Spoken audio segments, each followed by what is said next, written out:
Welcome to the Westport Library. Today's program will begin momentarily. Supported by Verso Studios, created locally and shared with the world.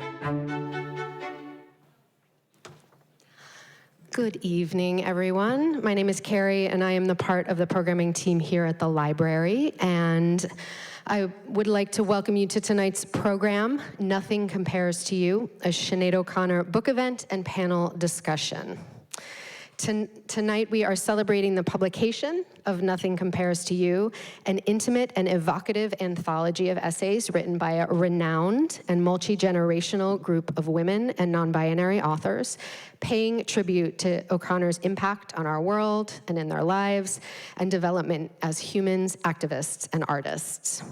One of those contributors is award-winning author and Fairfield University professor Sonya Huber, who is also a co-editor of the book along with Martha Bain. Sonya is the author of 9 books, including Pain, Woman Takes Your Keys and Other Essays from a Nervous System, Love and Industry, a Midwestern Workbook, Voice First, a Writer's Manifesto, and Supremely Tiny Acts, a Memoir in a Day.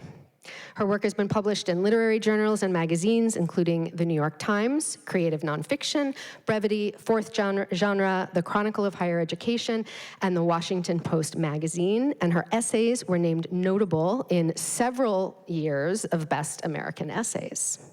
Sonya is also professor in the Department of English at Fairfield U and in the Fairfield Low Residency MFA program, and has taught a few classes here at the library as part of our Westport Write series. And we are thrilled to have her here tonight to talk more about how this anthology came about and to share the stage in conversation with some of her collaborators. The book will be for sale. I'm going to teleport from this podium to that back table after the event, and we'll be selling and signing books afterwards, so you can stop by there after the event. And without further ado, please welcome Sonya.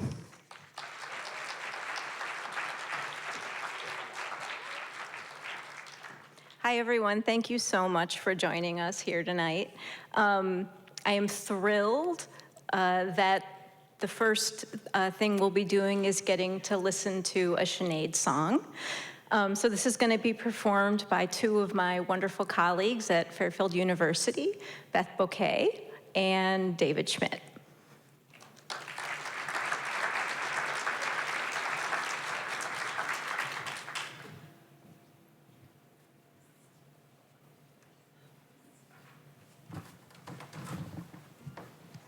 Thank you, Sonya, and thank you, everyone, for being here, and thanks, of course, to the Westport Library for having us here. When Sonya reached out to me about this song, I thought about the fact that I remembered this song came out in 1990 when I was newly married, and that marriage did not last very long, and so this became my anthem for getting through that time.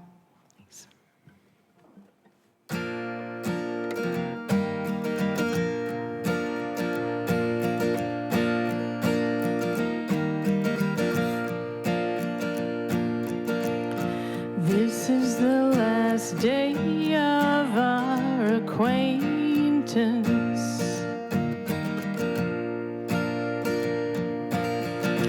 I'll meet you later in somebody's office.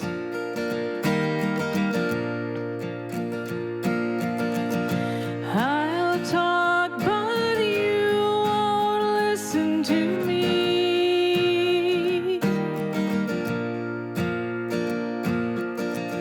I know what your answer will be. I know you don't love me anymore. You used to hold my hand when the plane took off. 2 years ago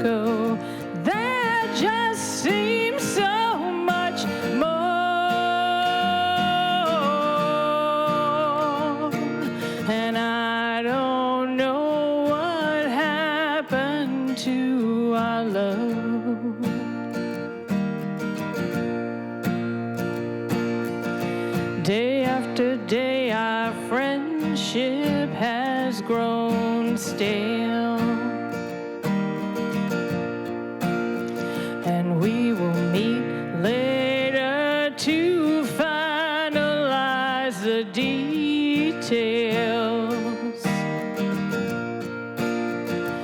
2 years ago, the seed was planted, and since then you have taken me for granted.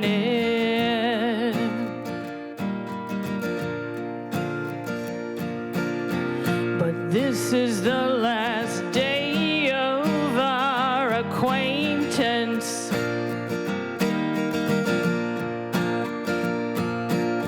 And I'll meet you later in somebody's office.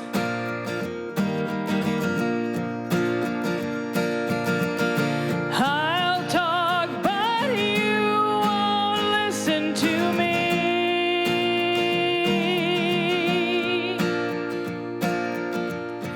I know your answer already. Now, this is the part of the song where the full band comes in. We don't have a full band here tonight, but we have something better. We have you, and we hope that you'll join us. We are in this beautiful public square, this beautiful space, celebrating this beautiful person who has inspired us, continues to inspire us. So you can sing the lyrics. You can sing the oh, oh, oh. I know you know it. You can sing pretty if that's your thing. You can sing ugly, which is what I recommend, because that feels really, really good. This is the last day of our acquaintance. Oh, oh, oh, yeah. I'll meet you later in somebody's office. Oh, oh, oh. I'll talk, but you won't listen to me.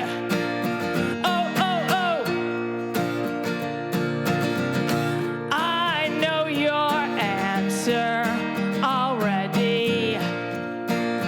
Oh, oh, oh. I know your answer already. Oh, oh, oh. One more time. I know your answer already.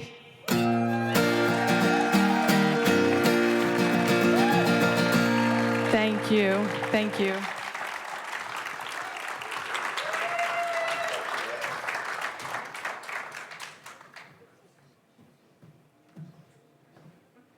Oh my gosh, Beth and Dave, thank you so much. I couldn't help rocking out. And I was so excited when Beth picked that song to perform, because that's my song.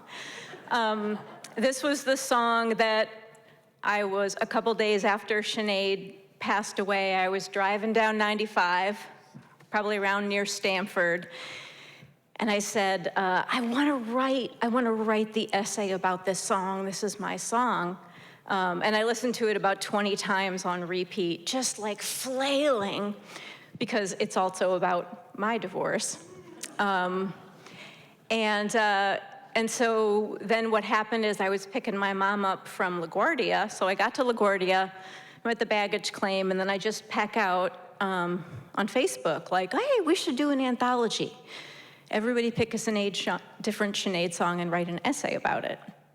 And then I put the phone down, picked up my mom, and then didn't look at Facebook again until we'd gotten home a couple hours later, and there was a full-scale fight brewing. People were claiming songs. They were like setting up the rules. Like, I claimed this first, so this isn't available. Sonya gets to decide. No, someone else is deciding. I'm a co-editor. And it was actually that sort of froth of enthusiasm in our grief that, let me know that this was something that we really had to do as far as a project goes. And since it's just been an honor every step of the way to get to see these essays come about and to work with these super talented essayists, of which I have two on the stage with me.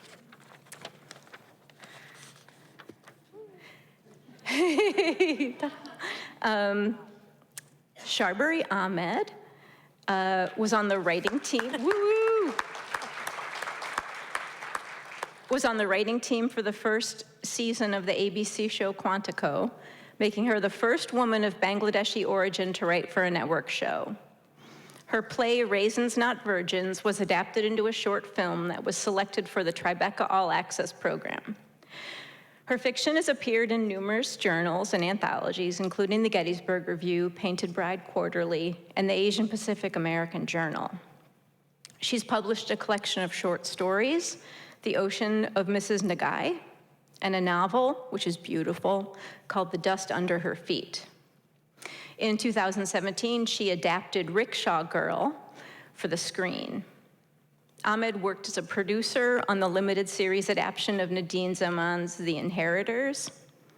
Her next book, The Strangest of Fruit, is forthcoming from Cheek Press this year. And she is also filming, directing, and wrote a film called Zone 3? No. Level 3. Level 3. So amazing, multi-talented, and also an essayist. Nalini Jones is the author of the novel. Woo-hoo! She's the author of the novel, The Unbroken Coast, which is coming out like 4 days from now, right? Maybe five. And it's a gorgeous, gorgeous novel. And a story collection, What You Call Winter, both published by Knopf. The novel was supported by a National Endowment of the Arts Literature Fellowship. Let's hope those continue.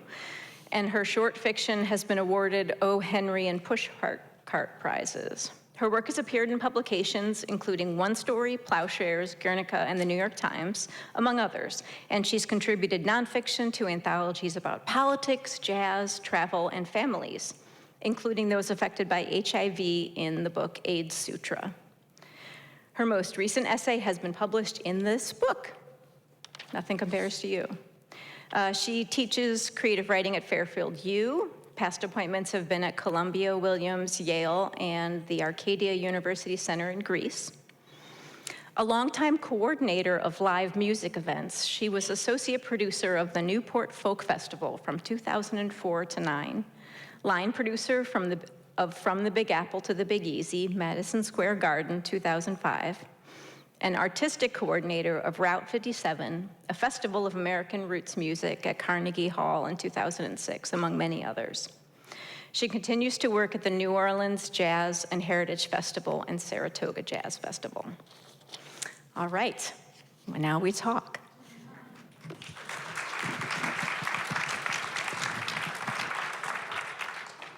So we're gonna, I'm gonna pepper them with questions for about a half an hour, and then we'll also chat with y'all.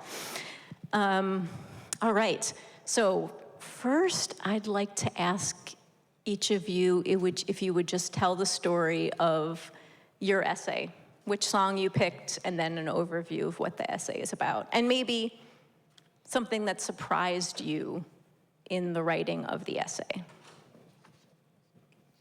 I picked the song Heroine. It's one of Sinead's earliest. I think she was barely 22 years old when she recorded it with U2's The Edge.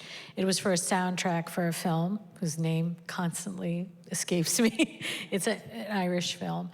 I picked Heroine because it was mournful and it reminded me of a Sufi poem. And I'm a Muslim, somewhat lapsed, depends on the day. I would often joke, and I mentioned in my essay, that what Muslims need are really like a celebrity spokesperson from, like, probably white would help, and you know, attractive, and you know, has a rock star presence. And I was thinking in terms of like Britney Spears, maybe a little more dressed. But what we got was Sinead. And I say this, it sounds very hyperbolic, but I really do mean it. Sinead converted me back to Islam, basically. I didn't see anything in the religion that spoke to me, or that where I felt like I belonged, that it claimed me in any way, that I felt comfortable. And she brought me back because she did it on her terms, the way I'm going to do it continue doing it on my terms. And heroine is, she talks, there's lines in there about the beloved. And in Hafiz and Rumi's poetry, especially Rumi, he talks about the beloved, who's a divine, capital B. And I chose to interpret it as a Sufi love song. Anything surprise you about the process of writing the essay? Yes, I mean, I had to actually do research on Sufism. One of the things that just makes sense to me, as I discovered more about Sufism, it isn't simply dervishes whirling in ecstasy from hashish in Turkey. It's far more complex than that. And it isn't simply Rumi quotes and good reads, and you know, it's been commercialized and so on, and appropriated by the West in a way, and maybe reduced and oversimplified. Sufism is about actually walking away from yourself, deconstructing yourself, and then rebuilding yourself. It's about taking ownership of your pain and your trauma. And who did that better than Sinead? And then thus did it for the rest of us through her work and expression. So that surprised me. I also was, you know, overly simplistic when it came to Sufism. I also reduced it into something that was sort of a pop culture, hip kind of thing, like, you know, somebody said to me, you know, Sufism isn't about your boyfriend, you know, it isn't about, you know, your middle school trauma, the way it's been reduced. It's about so much more than that. So that surprised me. That's awesome. And so Sinead converted, or as she said, reverted to Islam, like when in her career? It was fairly recent. I mean, it was maybe the past 10 years or so. And she took the name Shuhada.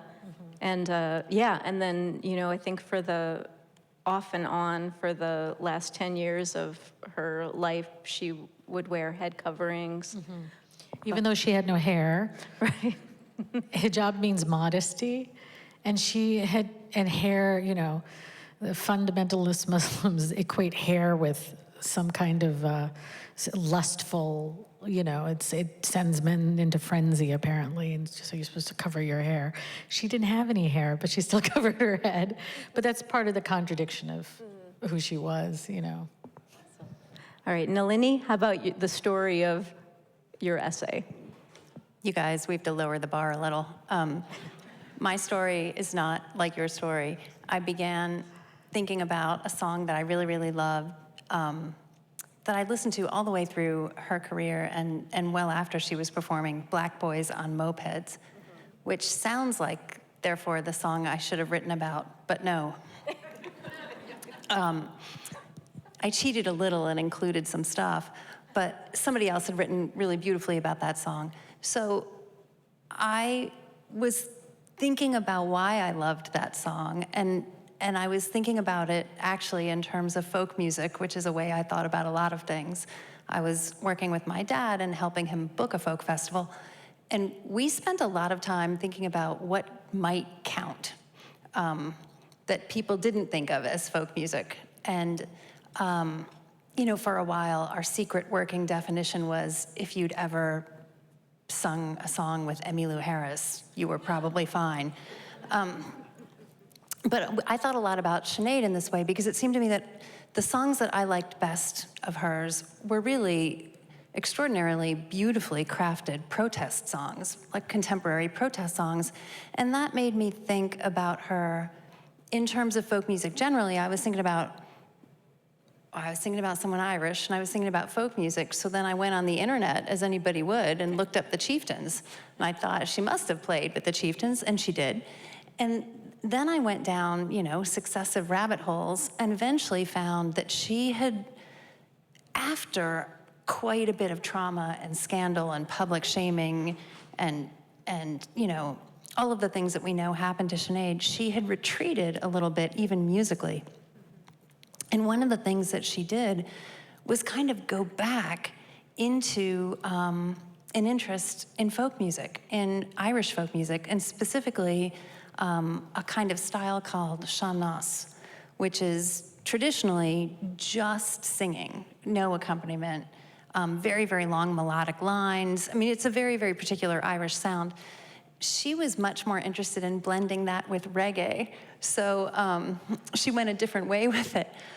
But I became more and more fascinated by what she was looking for when she did that, why she had moved back toward that kind of music and what it was giving her, what it was offering her, what attracted her to it. And I began thinking about that and writing about that.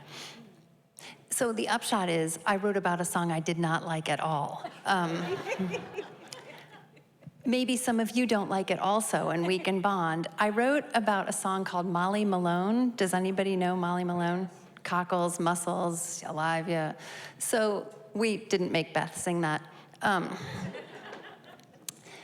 I did not like that song. That song had been done so badly by so many people, including, in her very affectionate, well-meaning way, my mother, that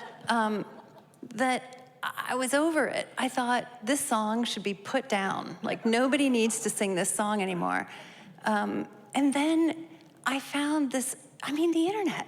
I found this unbelievable recording of her singing the song, and it was stunning. It was so beautiful. It actually brought the song back to life in a way I had never, ever considered it. And I was discovering all this after she had died, but I thought, there was nothing she couldn't do. So I guess I'll ask both of you and also answer my own question. Did both of you have that sort of shocked moment of grief and being surprised at the level of grief when she passed away? I just remember,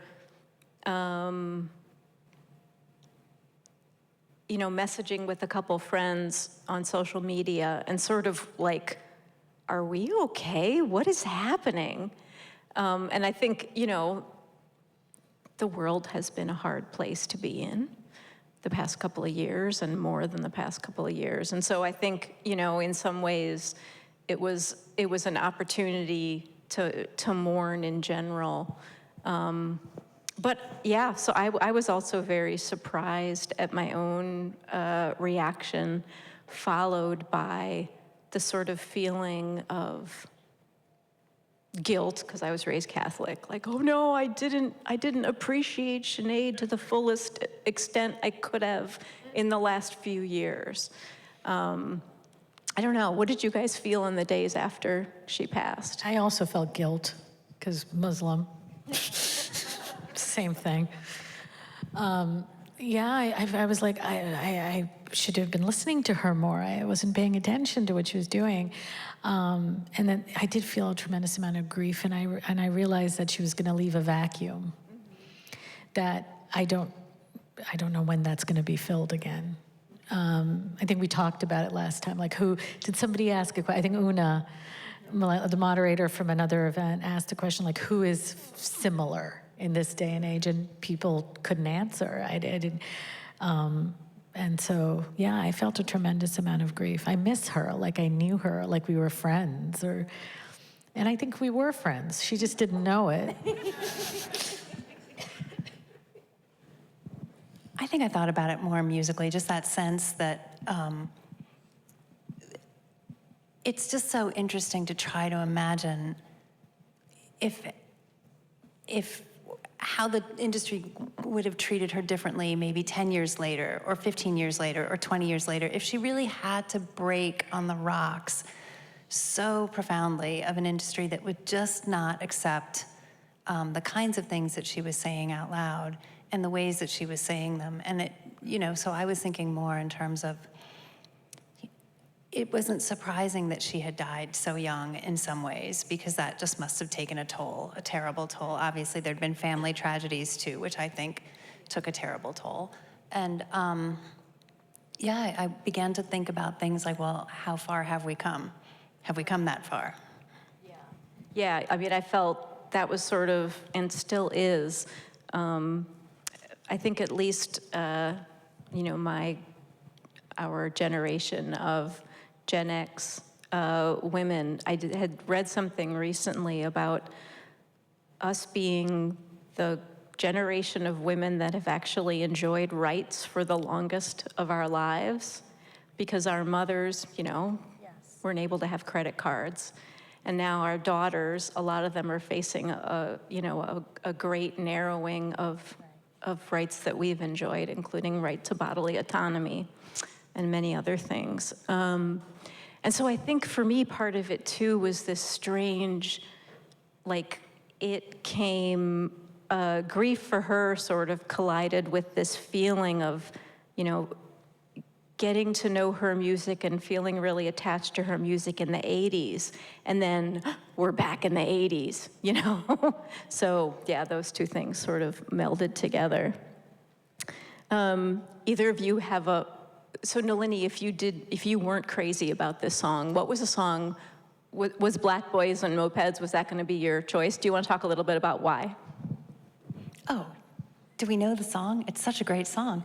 I mean, I think well, first of all, the very first lyric is Margaret Thatcher on TV talks of the deaths in Beijing. And I thought, look at her, beginning a song with Margaret Thatcher on a pop album. Did not know that was possible. Not really the place most lyricists go. And it got better and better and better. But mostly, I think it resonated with me when it came out. It came out, 1990? Does that sound right? So there was a lot of political activity on my college campus then. I mean, everybody was worried about the war. And so it resonated when she sang "These Are Dangerous Days." And it resonates still. So I think that's a lot of it.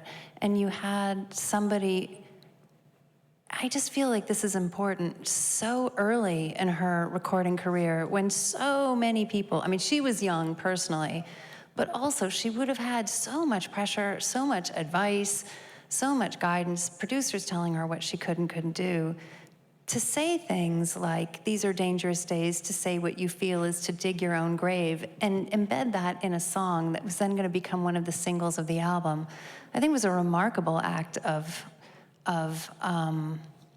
courage and revolution. And she got away with it because it was so beautiful.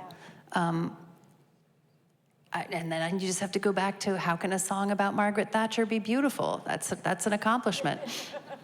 Definitely, yeah. And that the essay in the anthology is written by Sarah Viren, and she goes back and does a lot of original reporting to disentangle two instances of racist police brutality, both of which seem to be sort of fused in the song, and talks to families of the men who were killed. So it's an amazing essay. Sharb, did you have another song that you wanted to claim? Black Boys on Mopeds. Yeah. Because right is right. Yeah, it's such an amazing song. So I graduated from high school on June 4th, 1989, the day the tanks went into Tiananmen Square. And I was scheduled to go to Beijing to study at Beijing Shifan Dashui Mandarin program, which is the headquarters of the student movement, on June 9th. Then I couldn't go because of what happened. I did end up going July 9th. So I stayed till 1991 in Beijing, studying at Beijing Shifan Daxue, where Kai-shi, Chai Ling, and the other student organizers were. Where Kai-shi ended up coming to Harvard University. They managed to get him out, but I went right after, and I was the same age as these students. And then this song came out in 1990, and it was the first line, right? Talking about Beijing, and we were in Beijing, so it definitely resonated with me on a very personal level. Yeah. I guess this is a big question, but what do you feel about Sinead's life and legacy is speaking to events today? What do you think it remains resonant about her art or her actions? I was going to make Sonya answer her own question. I think a lot about that idea of to say what you feel is to make your own grave. Because I think the corollary is to not say what you know is right, is to be complicit in other people's graves. And I think she was very, very clear about that in the way that maybe only someone super young can be. I mean, she was very, very young with an enormous platform, at least for a short time. And so she was completely uncompromising on that level. And that is, you know, something I would have to aspire to now. I think now when freedom of speech is being attacked so directly, I think that her not being here, not being the one speaking up, because she would have. I mean, she wouldn't have been able to have been silent, even if it was at a lower level, or even if she was more quiet, she still wouldn't have been silent. I think that the things she predicted, a lot of the things that are happening as well, and she was a soothsayer as well. For someone so young, that was so remarkable, you know. And as Nalini said, it is her level of courage is something I'm still working towards. I'm not entirely sure I will ever reach it because it's unprecedented in so many ways. To your point about like how she wouldn't have been silent, I mean, she did, one of the things that surprised me when I did research, which I did for a long time about this, is that she did keep trying to stop. Like, she kept trying to retire over and over again. Yes. And it just never stuck. It didn't work. But the way that I got to the folk material, the way I found all that traditional Irish material is the album is out of print. Which is a crime, right? You'd think it would have to come back in. Somebody in Japan's got to have it. But the album's out of print, but there's a DVD about the making of it that you can, through various dubious sources, buy. And I did. And the DVD's name is Good Night, Thank You, You've Been a Lovely Audience, because she intended this to be the end. That was it. She was done. It was 2002. And she was like, here's some folk songs, Ireland. Like, I'm out of here. Which did not work. And even in the liner notes of the DVD album, the guy that wrote them was like, well, he couldn't believe, he was just too astonished. He was like, how can you be this good and stop? How can anybody with this miraculous capacity to embody a song and sing, you know, in addition to all of the activism and all of the ways that she used her voice, there's just the voice itself was so beautiful. And he was marveling at the idea that anybody that had that particular gift could stop. It didn't seem possible. And of course, then it wasn't possible. She ended up coming back to singing in a new way. So she would try to kind of recede a little bit and then find her way back to music over and over again, and therefore to a voice. Awesome. Thank you guys so much. At this point, we're going to open it up to questions from you all or comments. You know, if you knew her, I would love to hear that story. And because this is being taped, you get to go over there by Carrie and be part of the production.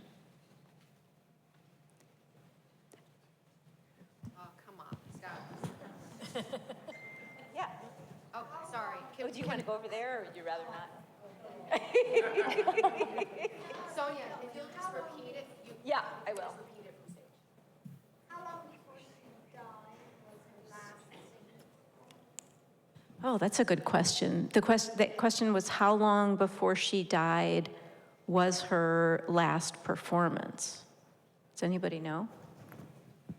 She was working toward a tour, right? She was rehearsing. She was working on an album, definitely. And then one of her children died. That was about a year and a half before his death was about a year and a half before she died. So I think she was working toward that. So maybe about 2 years. Sounds right? Anybody else? Yeah. Given her history with Catholicism, was there a thing about the Muslim faith that spoke to her that she couldn't find? I mean, granted, there was a lot of bad stuff that happened, but what was that movement? That's a great question. Given her severe difficulties with the Catholic faith as she experienced it, what was what drew her to Islam? And that's a great question, and that was kind of the question I was trying to answer in my essay. The intimacy of Islam, that there is no middleman between you and God, that you can practice Islam anywhere.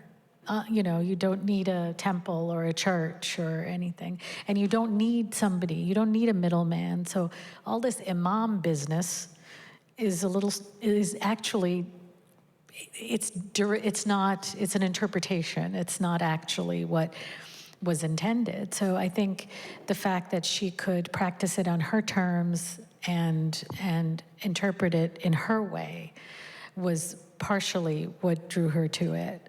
But it's still a mystery, a little bit of a mystery. She never quite explained. What she said is, I didn't convert, as Sonya pointed out, I reverted. Like I was Muslim all along, which I found very, I was born into it and I've never felt like I was Muslim. So that that's how I interpreted it.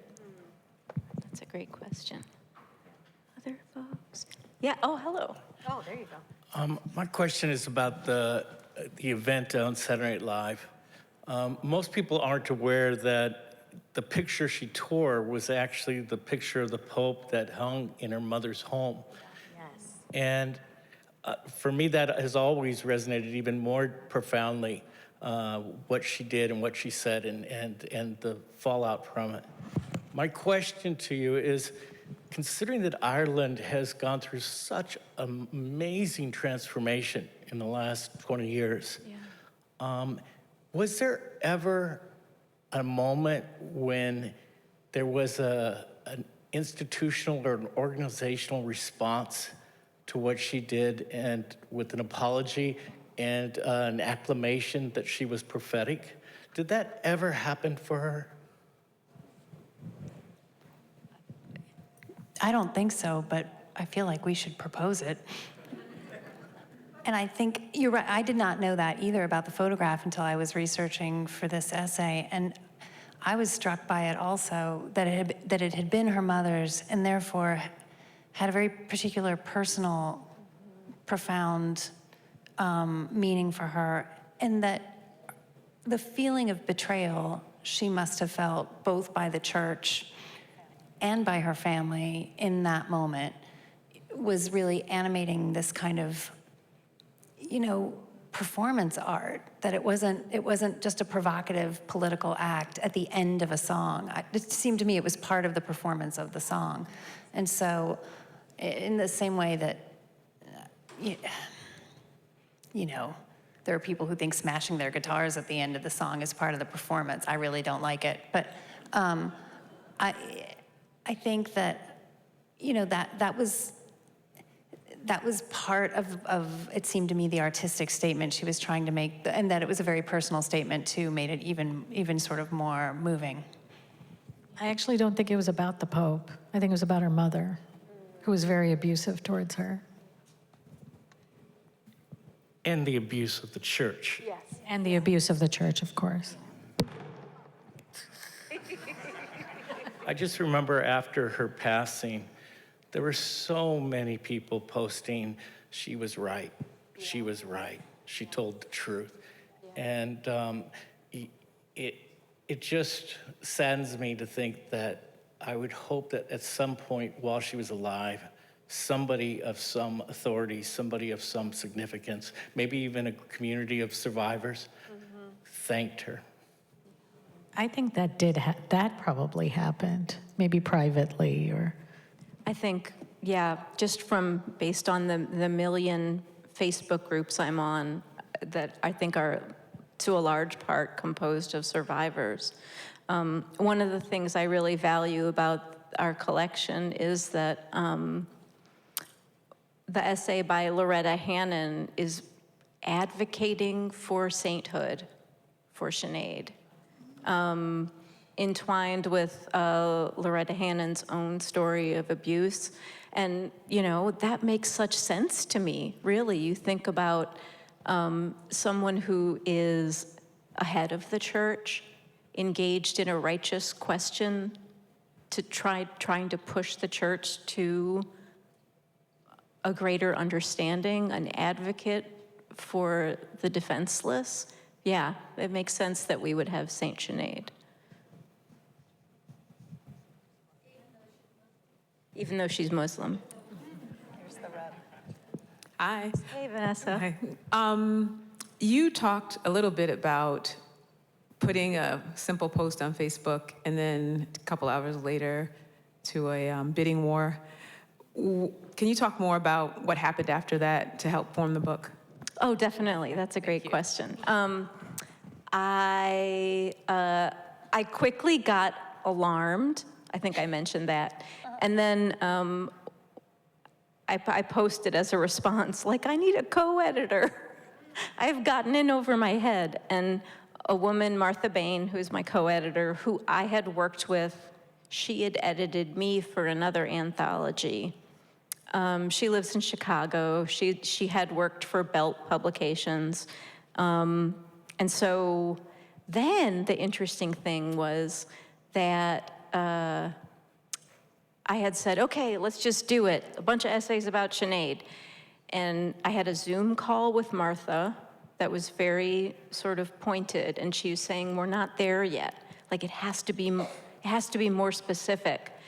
And then, as I do often with a challenge, I sort of revert to doom, and I think, oh no, it's never gonna work. I don't know what I'm doing.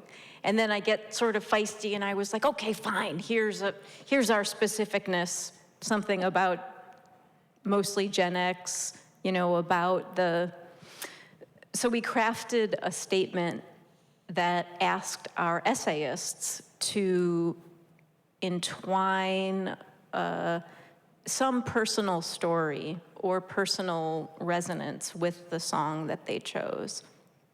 And meanwhile, we're sort of looking for a bunch of essayists. We had a bunch volunteered, and then I started poking other people whose writing I adored. So I poked Nalini first, and then several times afterwards. And I think I poked you too, and I was very excited. So we got this big, got a list. And then we wrote a proposal. We had a meeting with Simon & Schuster on Zoom. I was a big dork during that meeting. And then, yeah, it really happened incredibly fast. I think essay collections, anthologies don't, they're not, it's hard to sell them. But in this case, I think there was, sort of a groundswell of interest. So we definitely got lucky. It came out really fast. And the best part has been just Martha and I would watch these essays come in. And every single one we were just blown away by. That's the thing that I love most about this book, is that each song and each essayist comes at it from such a deeply different place, all very connected to the work of this one amazing artist.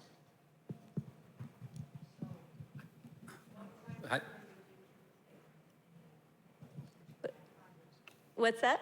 What criteria did you pick? So our criteria was women and non-binary writers. And my husband, Cliff, who is here, just, thinks that guys should have been included. And I say to him, we could do the next one of guys, but I felt that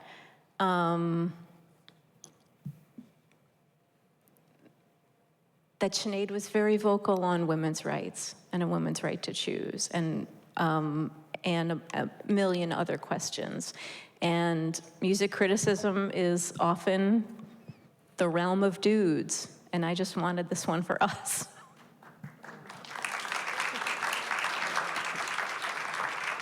Yeah, hi. So something you just said, about her being vocal on women's rights and all kinds of other topics. The situation, especially in the U.S. now, politically, economically, socially, environmentally, like whatever, is like, pretty. There's a lot of turmoil and stress and whatnot. So given all that, there's not a lot of protest music that I'm aware of anyway. There's not like a whole punk movement, like outraged about anything. And here and there, little bits and pieces. So I'm just wondering, why do you think, mostly, I guess, towards Nalini, who's got music experience, why do you think there isn't any protest music, unless there is that I'm not aware of? There is some protest music, I think, but I think it's harder to get to that music. I think the music industry has changed maybe 4 times pretty drastically since I've been listening to music. I mean, not to sound super old, but I had records, and then I had cassettes, and it felt like a revelation because you could make a mixtape,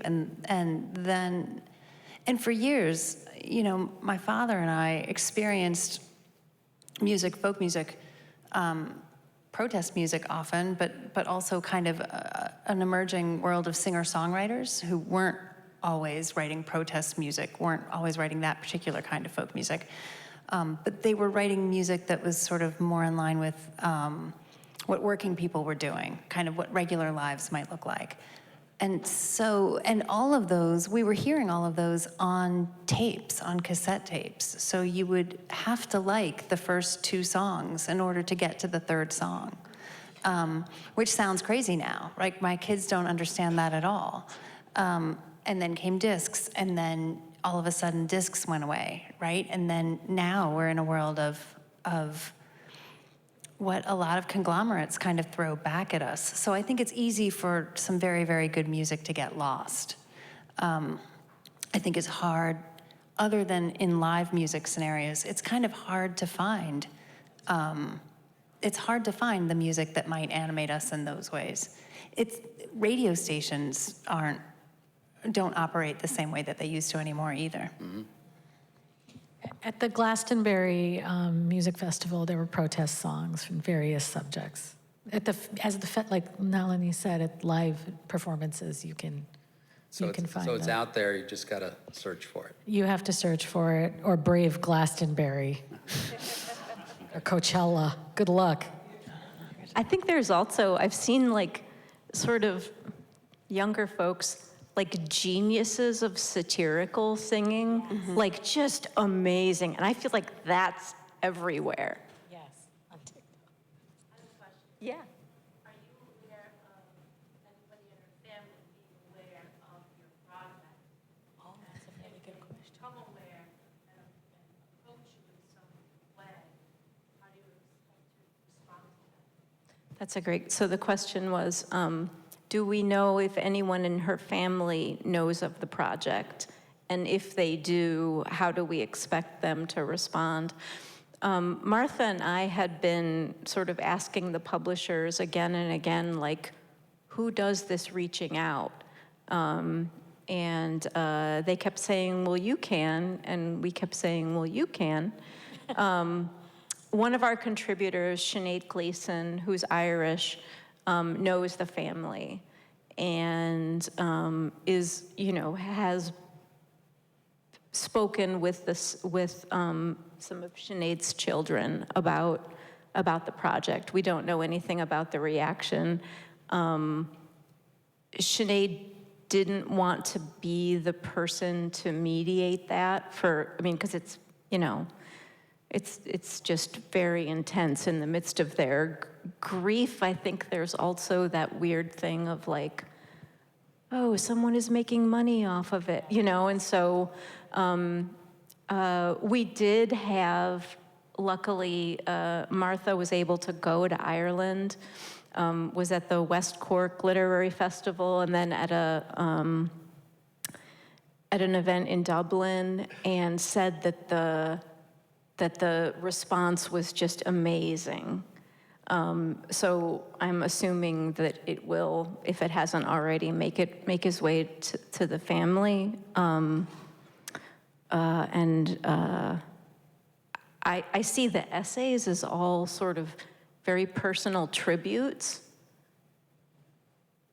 to what Sinead O'Connor has given to us. So I'm hoping it will be received positively. Knock on wood. All right. Should we?